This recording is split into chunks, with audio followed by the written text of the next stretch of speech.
శ్రీ హనుమత్ సంస్తవః భుజంగప్రయాతం. నమామి ఆంజనేయనందనం వాయుపుత్రం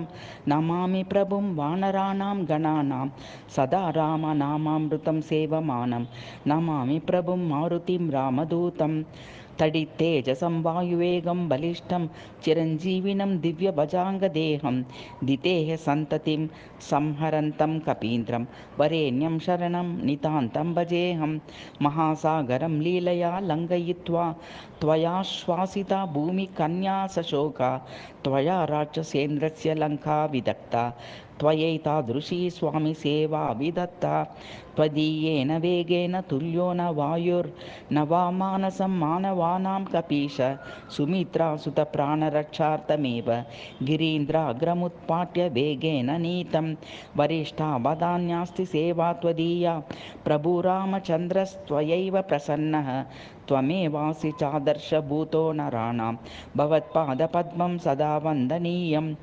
त्वमेवाग्रणीर्धीवराणां नराणां त्वमेवासि नेता बलोपासकानां बुभुः कारणादेन रक्षसमूहास् त्वया नाशिता वानरेन्द्रेण सर्वे दशास्यस्य कीर्तिविनाशं नयन्तं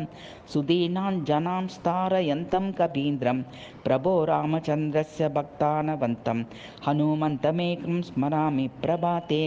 अहङ्कारयुक्तश्च विद्यामदान्धः सदा द्रव्यलुब्धोऽहमक्रोधहीनः महामोहयुक्ते भवेस्मिन् निमग्नं हनुमन्हतांशं जनं पाहि नित्यम् इमं संस्तवं रामदूतस्य रम्यं पठेत् सादरं यो नरो भक्तियुक्तः समस्तानि दुःखानि नीत्वा विनाशं भवत्यस्य वातात्मजः सौख्यदाता इति श्री आपटीकरविरचितः श्री हनुमत्संस्तवः